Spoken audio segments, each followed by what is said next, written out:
हाय छात्रों, good morning. किरण classes channel पे आप सभी का स्वागत, वंदन एवं अभिनंदन है। आपके बीच में चौरसिया सर आ चुके हैं। जीएस और करंट का सबसे महत्वपूर्ण टॉपिक। एक पोर्शन हम महात्मा गांधी के बारे में पढ़ चुके हैं, दूसरे पोर्शन पे आप लोगों के बीच में आज बात होगी। और ध्यान रखिएगा कि जिंदगी के जो रास्ते होते हैं ये बने बनाए नहीं मिलते हैं, बल्कि खुद आपको बनाना पड़ेगा। और जैसे रास्ते आप बनाएंगे वैसे ही मंजिल आपको मिलेगी। इसलिए आप कड़ी मेहनत करिए और कड़ा संघर्ष करिए। आपको सफल होने से कोई भी ताकत रोक नहीं सकती है। ध्यान रखिएगा, अगर हम लोग बात करें कि सबसे महत्वपूर्ण बातें, तो कल हम लोग दिवस की कर चुके हैं।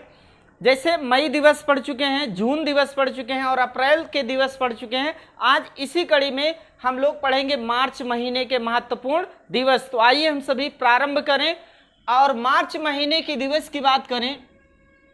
तो जैसे मार्च महीने में 1 मार्च को जो मनाया जाता है वो शून्य भेदभाव दिवस, शून्य भेदभाव दिवस 1 मार्च को मनाते हैं। फिर इसके बाद में जो अगला महत्वपूर्ण दिवस है वो 3 मार्च, और 3 मार्च को मनाया जाता है विश्व वन्य जीव दिवस। विश्व वन्य जीव दिवस, विश्व वन्य जीव दिवस को मनाते कब है? 3 मार्च को। और 8 मार्च है, 8 मार्च को जो मनाया जाता है अंतर्राष्ट्रीय महिला दिवस। अंतर्राष्ट्रीय महिला दिवस मनाते कब है? 8 मार्च को। और अगला जो महत्वपूर्ण दिवस है वो आपका 15 मार्च है। 15 मार्च विश्व उपभोक्ता अधिकार दिवस, विश्व उपभोक्ता अधिकार दिवस, विश्व उपभोक्ता अधिकार दिवस के रूप में मनाते हैं। और 15 मार्च के बाद में जो अगला महत्वपूर्ण दिवस है वो 20 मार्च। 20 मार्च को गौरैया दिवस,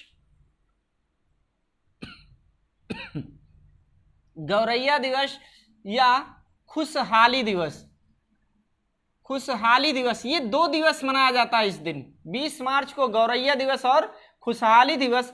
अगला महत्वपूर्ण जो दिवस है 21 मार्च विश्व वानिकी दिवस। विश्व वानिकी दिवस, विश्व वानिकी दिवस या इसी को वन दिवस भी कह सकते हैं। अगर आपसे पूछे कि वर्तमान भारत में कितना प्रतिशत वन है तो 21.67%। ये भारत में वर्तमान में वन प्रतिशत है, लेकिन वनावरण या वृक्षादन की बात करें तो 24.56%। कितना है? 24.56%। फिर अगला जो महत्वपूर्ण दिवस है ये आपका 22 मार्च है, और 22 मार्च को मनाते हैं जल दिवस। जल दिवस को मनाते हैं 22 मार्च। फिर इसके बाद में अगर आपसे पूछे अगला महत्वपूर्ण दिवस, जो थीम है इसकी नोट कर लीजिएगा, बहुत महत्वपूर्ण है। इसकी थीम है वैल्यूइंग वाटर, वैल्यूइंग वाटर इस बार जल दिवस की थीम है। फिर इसके बाद में 23 मार्च जो महत्वपूर्ण दिवस है, 23 मार्च को 2 दिवस मनाया जाता है भैया। एक तो विश्व मौसम विज्ञान दिवस, विश्व मौसम विज्ञान दिवस, विश्व मौसम विज्ञान दिवस मनाते हैं। और साथ ही साथ 23 मार्च को शहीद दिवस मनाते हैं। ये शहीद दिवस जो मनाते हैं वो मनाया जाता है किसकी याद में? सुखदेव राजगुरु और भगत सिंह। सुखदेव राजगुरु और भगत सिंह। चलिए फटाफट आप हमें बताएं कि इन तीनों को फांसी किस वर्ष हुई थी और कहां हुई थी? सुखदेव राजगुरु, चूंकि दिवस तो यही है, 23 मार्च को ही इनको फांसी दी गई थी, सुखदेव राजगुरु और भगत सिंह को। तो इनको जो फांसी दी गई थी 23 मार्च 1931 को, और फांसी कहां दी गई थी? लाहौर में। और यही कारण है कि 23 मार्च को शहीद दिवस इन तीनों के रूप में मनाते हैं। फिर इसके बाद में आपका 24 मार्च है। 24 मार्च को तपेदिक दिवस, तपेदिक एचमा या टीबी दिवस भी इसे कह सकते हैं। और भारत सरकार का टारगेट क्या है, कब लक्ष्य है तपेदिक यानी टीबी को भारत से समाप्त करने का, तो जो लक्ष्य है वो 2025 है। कब लक्ष्य है? 2025। पिछले वीडियो में हम लोगों ने पढ़ा था कि आपका वायरस से, जीवाणु से होने वाली बीमारी के बारे में। तो ये जो तपेदिक बीमारी है ये किससे होने वाली, तो आपका जीवाणु से होने वाली बीमारी है। फिर इसके बाद में आपका 27 मार्च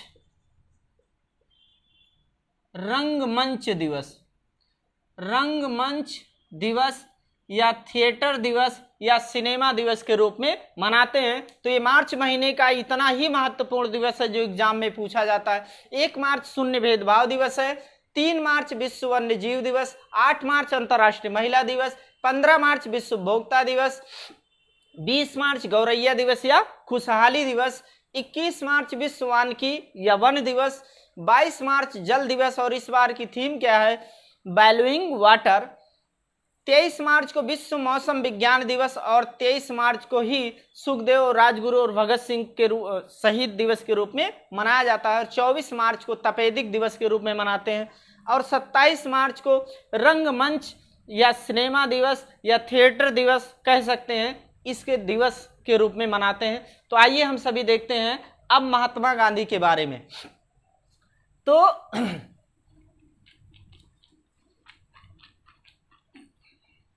महात्मा गांधी के बारे में जो पिछले दिनों हम लोगों ने पढ़ा था कि इनका जन्म कब हुआ था, यानी 2 अक्टूबर 1869 में काठियावाड़ गुजरात में हुआ था। फिर इसके बाद में ये भी एक सामान्य बालक थे, बहुत ही मेधावी छात्र नहीं थे। फिर इसके बाद में भारत में शिक्षा प्राप्त करने के बाद 1888 में इंग्लैंड गए कानून की पढ़ाई के लिए, यानी इसे बैरिस्टर की शिक्षा प्राप्त करने के लिए। फिर 1891 वहाँ से लौटे और 1893 में ये अब्दुल्ला नामक व्यापारी का मुकदमा लड़ने के लिए इंग्लैंड गए थे और 1915 में ये भारत आए। लगभग 21 वर्षों का इनका प्रवास रहा है। और 9 जनवरी 1915 को जब ये भारत आए तो यही कारण है कि 9 जनवरी को विश्व प्रवासी दिवस के रूप में मनाया जाता है। और जो प्रवासी दिवस मनाए जाने की शुरुआत हुई है वो हुई है कब से, 2003 से। और इस बार का विश्व प्रवासी दिवस का जो आयोजन हुआ था वो नई दिल्ली में, उस पर आपकी डिटेल से चर्चा की जाएंगी। फिर इसके बाद में आगे हम लोग बात करें तो इन्होंने 16 में साबरमती आश्रम की स्थापना की थी और 17 में भारत में इनका पहला सत्याग्रह आंदोलन चला था।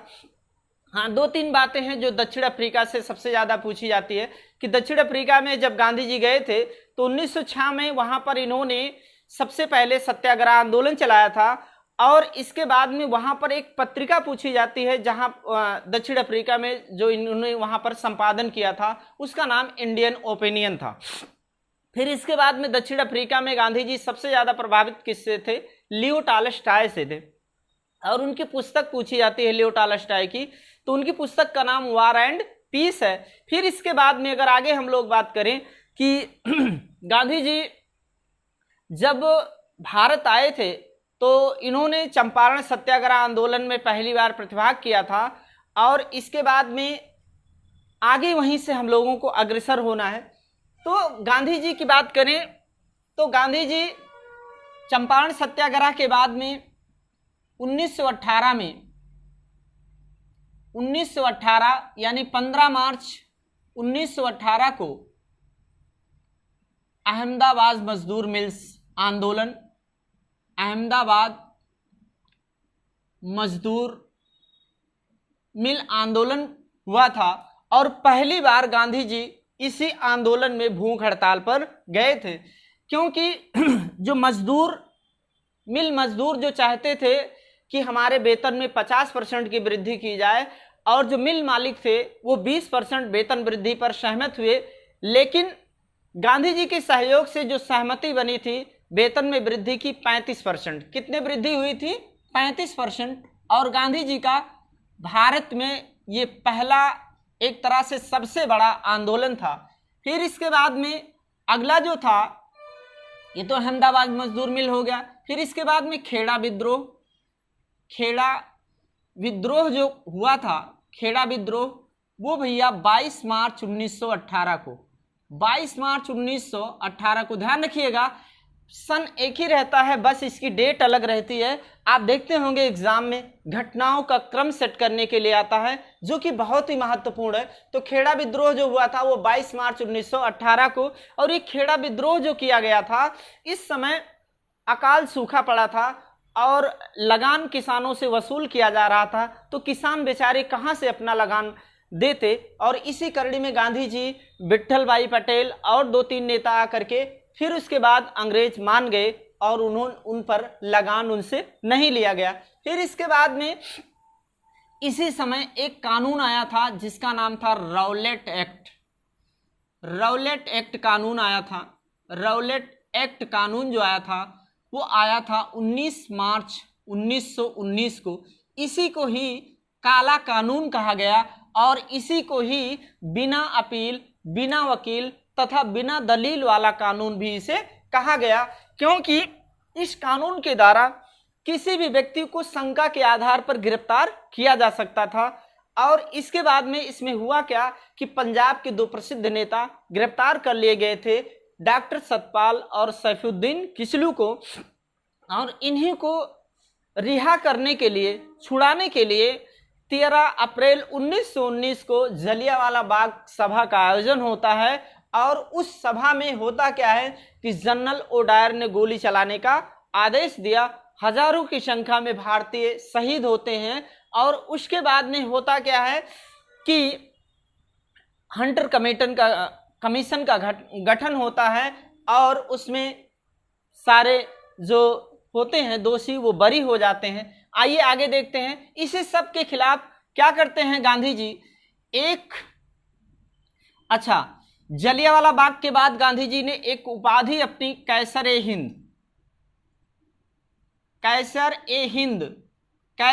हिंद की उपाधि इन्होंने त्याग दी थी। आगे हम लोग उस पर एक अलग से वीडियो बनाएंगे।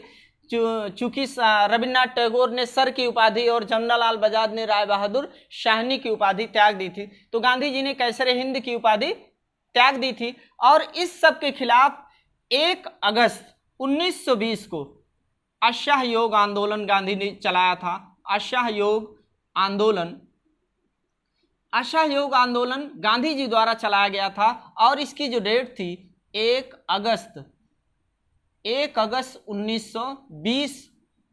ध्यान रखिएगा, चारों ऑप्शन आपको मिलेगा 1920, इसलिए ये डेट याद रखना जरूरी है। तो 1 अगस्त 1920 को इन्होंने असहयोग आंदोलन चलाया था और इसके बाद में आंदोलन जो है 2 वर्ष बाद यानी रुक दिया जाता है गांधी जी द्वारा। उसका जो रीजन होता है कि 5 फरवरी 1922 को चौरी चौरा कांड होता है।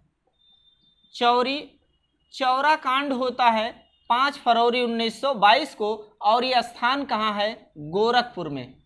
और इसमें एक थाने में 22 सिपाहियों को जिंदा जला दिया जाता है और इसी से दर्बित होकर के गांधी जी ने अपना असहयोग आंदोलन जो है वो 11 फरवरी 1922 को स्थगित कर देते हैं। फिर इसके बाद में आगे होता क्या है, गांधी जी द्वारा जो अगली महत्वपूर्ण घटना है आगे देखते हैं।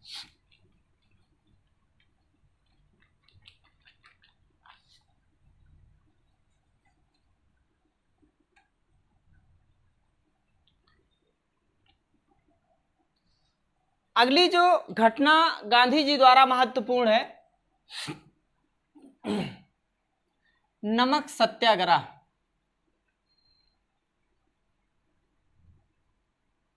नमक सत्याग्रह या इसी को शबने अवज्ञा आंदोलन भी कहा जाता है और ये चला था 12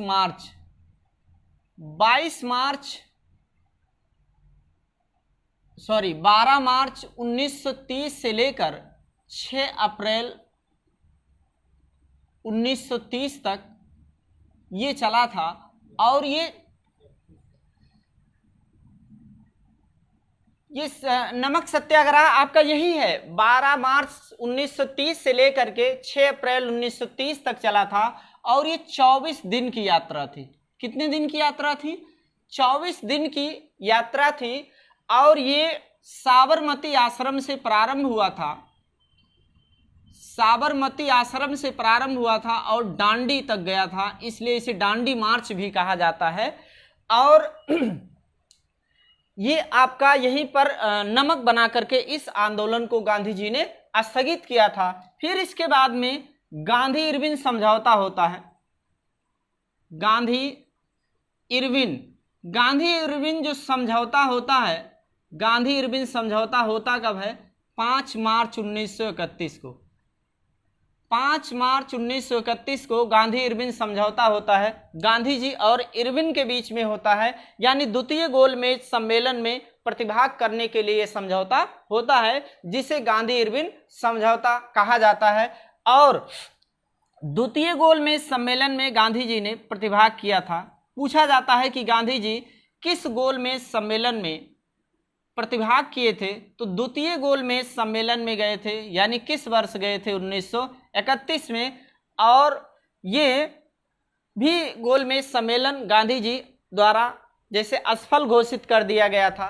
आगे जो अगला महत्वपूर्ण है उसकी बात करते हैं। इसके बाद गांधी जी ने द्वितीय आंदोलन चलाया था, द्वितीय सविनय अवज्ञा आंदोलन 1931 से 32 के बीच में चला था।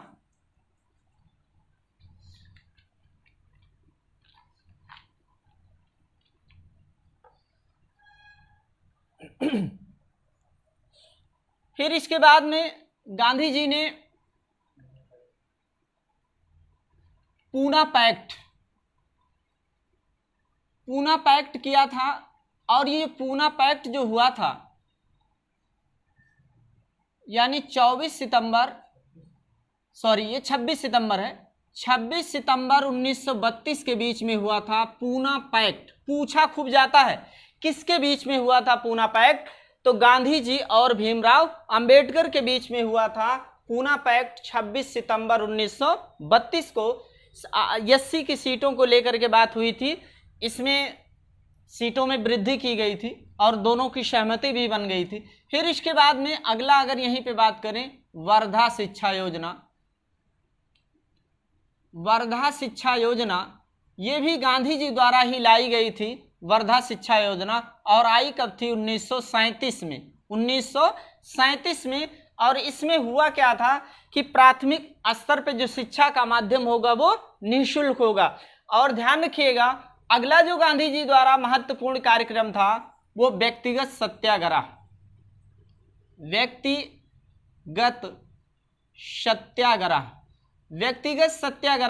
ये गांधी जी द्वारा चलाया गया था। और व्यक्तिगत सत्याग्रह जो चला था वो 17 अक्टूबर 1940 को, 17 अक्टूबर 1940। इसके प्रणेता जो थे वो गांधी जी ही थे व्यक्तिगत सत्याग्रह के।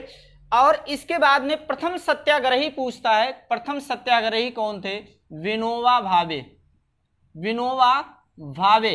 अगर आपसे पूछे कि विनोबा भावे किससे संबंधित थे, तो भूदान आंदोलन से संबंधित थे विनोबा भावे। और इन्होंने ही पवनार आश्रम की स्थापना की। ध्यान रखिएगा, अगर जिंदगी में अगर माँ बाप ने आपको भेजा है पढ़ने के लिए तो उनके साथ आप गद्दारी मत करिए, क्योंकि वो तो अपना फर्ज अदा कर रहे हैं ईमानदारी से, और आपको उन्हीं के फर्ज को, उन्हीं के एक प्रतिष्ठा को, उन्हीं के एक बात को, उन्हीं के एक सम्मान को आपको बनाए रखने के लिए आपको कड़ी मेहनत करनी पड़ेगी। इसलिए आप संघर्ष करिए।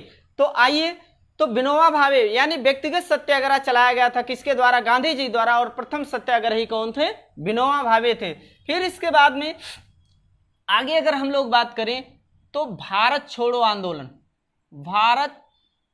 आंदोलन, और ये चलाया किसके गया था? गांधी जी द्वारा। 9 अगस्त 1942 को। ध्यान रखिएगा, आपका 8 अगस्त भी ऑप्शन मिलता है, लेकिन 8 अगस्त को भारत छोड़ो आंदोलन पारित हुआ था और लागू कब हुआ था? 9 अगस्त 1942 को। और इसी आंदोलन में ही गांधी जी ने नारा दिया था डू और डाई, करो या मरो का नारा दिया था गांधी जी ने भारत छोड़ो आंदोलन में। और ये आंदोलन जो प्रारंभ हुआ था, वो आंदोलन कहां से प्रारंभ हुआ था? मुंबई के ग्वालिया टैंक से। मुंबई के ग्वालिया टैंक से, मुंबई के ग्वालिया टैंक से ये आंदोलन प्रारंभ हुआ था। मुंबई के ग्वालिया टैंक से भारत छोड़ो आंदोलन। अगले ही दिन जितने महत्वपूर्ण नेता थे वो अंग्रेजों के एक अभियान ऑपरेशन जीरो आवर के तहत गिरफ्तार कर लिया गया था। और इसके बाद में भारत छोड़ो आंदोलन का जो नेतृत्व किए थे अरुणा आसफ अली ने इस आंदोलन का नेतृत्व किया था। आगे अगर हम लोग बात करें कि भारत जब आजाद हुआ 1947 को, एक प्रश्न बनता है कि भारत जब आजाद हुआ 1947 में, उस समय गांधी जी कहाँ थे? तो उस समय गांधी जी थे बंगाल में। कहाँ थे भैया? खूब प्रश्न बनता है, बंगाल में।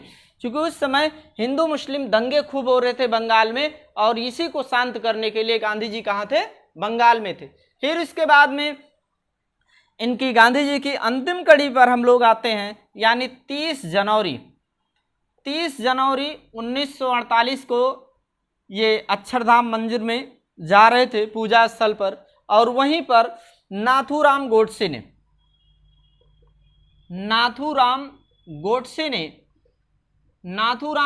ने इनको गोली मार दी। फिर इसके बाद में और ये शहीद हो गए। और यही कारण है कि 30 जनवरी को शहीद दिवस के रूप में मनाते हैं, कुष्ठ निवारण दिवस के रूप में मनाते हैं, और सर्वोदय दिवस के रूप में मनाया जाता है। 2-4 वक्तव्य और हैं गांधी जी से, इनको देख लेते हैं कि गांधी जी को किसने क्या कहा था। तो कहने वाले सिलसिले में आइए देख लेते हैं, 2-3 पॉइंट है बस। जिसे राष्ट्रपिता की बात की जाए तो राष्ट्रपिता किसने कहा था? सुभाष चंद्र बोस ने इनको राष्ट्रपिता कहा था, और रेडियो रंगून से इनको संबोधित किया था। अगर महात्मा की बात की जाए कि महात्मा किसने कहा था, तो महात्मा कहा था किसने? रविंद्रनाथ टैगोर ने इनको महात्मा की उपाधि दी थी चंपारण सत्याग्रह के सफल होने के बाद में। फिर इसके बाद में अर्धनग्न फकीर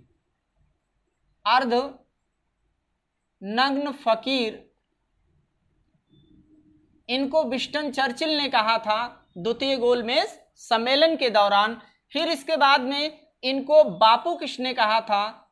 तो बापू बोले थे जवाहरलाल